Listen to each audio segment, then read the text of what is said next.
Mantan Timbalan Perdana Menteri Britain pernah menyatakan keinginan Britain dalam mempelajari pengalaman Malaysia dalam mengekalkan perpaduan antara kaum dan amalan bertolak ansur dalam amalan agama. Renungkanlah.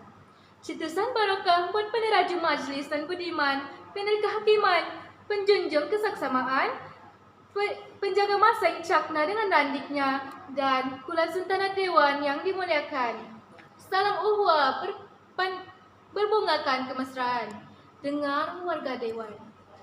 Wacana yang bertajuk Keutuhan Perpaduan Keharmonian Berpanjangan. Saya hidangkan definisi kepada warga Dewan sekalian. Secara konseptualnya, keutuhan perpaduan dimaksudkan dengan hubungan bersatu padu antara rakyat yang kukuh tanpa mengira bangsa, agama, dan budaya.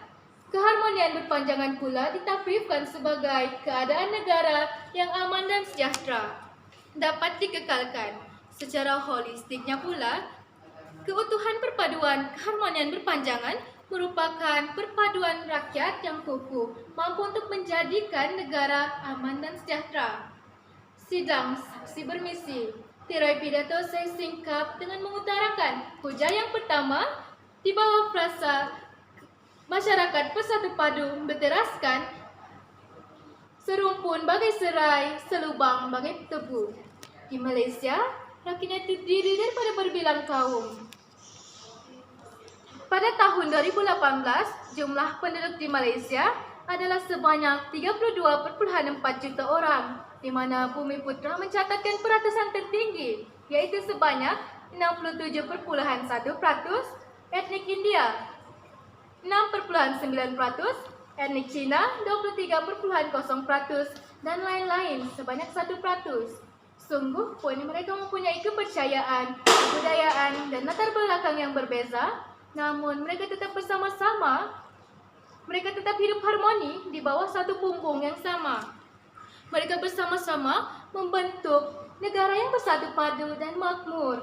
Oleh itu, melalui perpaduan, kita haruslah berdiri, berpikir, dan bertindak mengikut pemikiran yang rasional agar hubungan sesama kaum dan etnik dapat dipereratkan jangka masa yang panjang. Kewujudan bangsa bersatu padu akan dapat membentuk sikap menghormati, saling mempercayai, dan mengikat tali persaudaraan. Buktinya, Himub dan Integrisi telah mensasarkan pelajar-pelajar dari Sekolah Kebangsaan Jenis Cina, dan Sekolah Kebangsaan Jenis Tamil bersama-sama mengikuti program yang dalam aktiviti yang pastinya menggerakkan kejayaan negara. Jelaslah, melalui perpaduan, setiap ahli masyarakat telah diajar untuk menghormati antara satu sama lain dan bergabung atas nama Malaysia. Ibarat banyak dijadikan serumpun, berselerak dijadikan bertimbun. Sidang saksi bermisi. Hujah yang kedua menyusul tiba di bawah premis jentera politik seikat bagai sirih, serumpun bagai serai. Perpaduan dalam politik telah mewujudkan konsep perkongsian kuasa yang telah diamalkan sejak dahulu kala, yang ternyata berhasil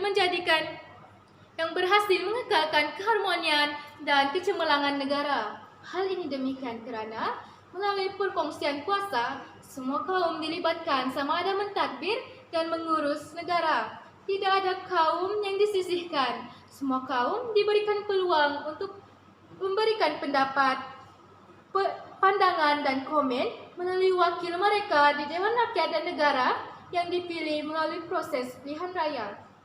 Bahkan, pengalaman Malaysia telah dijadikan contoh oleh negara lain yang menghadapi masalah etnik dan agama. Bukan itu sahaja, jabatan yang menjalankan fungsi pentadbiran negara juga akan bersama-sama berganding bahu tanpa mengira kaum. Ibarat ke bukit sama didaki, ke lurah sama dituruni. Oleh itu, struktur pentadbiran negara akan menjadi lebih ampuh. Jelaslah, sedikit-sedikit, lama-lama jadi bukit. Impian negara tentu akan tercapai jikalau kita sebagai rakyat bersatu padu. Hendak 1000 daya, tak hendak 1000 dalih. Mustahil negara kita akan berjaya jikalau tidak mendapat sokongan sepenuh hati daripada rakyat. mustahil juga kita dapat berdiri sama tinggi, duduk sama rendah dengan negara yang lain, jikalau kita tidak sehaluan. Sidang Dewan Kelas Keilmuan. Hujah yang ketiga bertunjangkan premis kemakmuran ekonomi bagai cendawan tumbuh selepas hujan. Kini, Malaysia telah meneroka bidang sains angkasa, bioteknologi, dan teknologi nano. Menurut laporan Kesatuan Telekomunikasi Malaysia, kita mendahului kemudahan akses digital dalam kalangan negara ASEAN dengan mencatatkan nilai digital 0,57. Hal ini telah menyebabkan negara kita telah semakin hari semakin bertambah saban tahun. Menurut Menteri Perdagangan Antarabangsa dan Industri, Dato' Sri Mustafa Muhammad pula, agenda perpaduan sangat dititik beratkan kerana melalui bersatu padu, negara kita akan aman dan damai dan ekonomi akan lebih baik dan menarik minat pelabur ke negara kita. Dan ia amat bersesuaian jika dikaitkan dengan peribahasa, suatu matlamat umpama tinggi gunung, tinggi lagi harapan kita. Tuntasnya, melalui perpaduan kaum yang utuh, ekonomi negara kita akan dapat ditingkatkan dari semasa ke semasa ibarat sehari selembar benang lama-lama menjadi kain. Sidang Dewan Penggerak Ilmuwan. Kesimpulannya, andai masyarakat kita rela bersatu padu, kemakmuran negara akan dapat dicapai, dijaga, dan dipelihara. Oleh itu, genggamlah tangan erat-erat, kita padukan semangat, semoga kemakmuran terus martabat.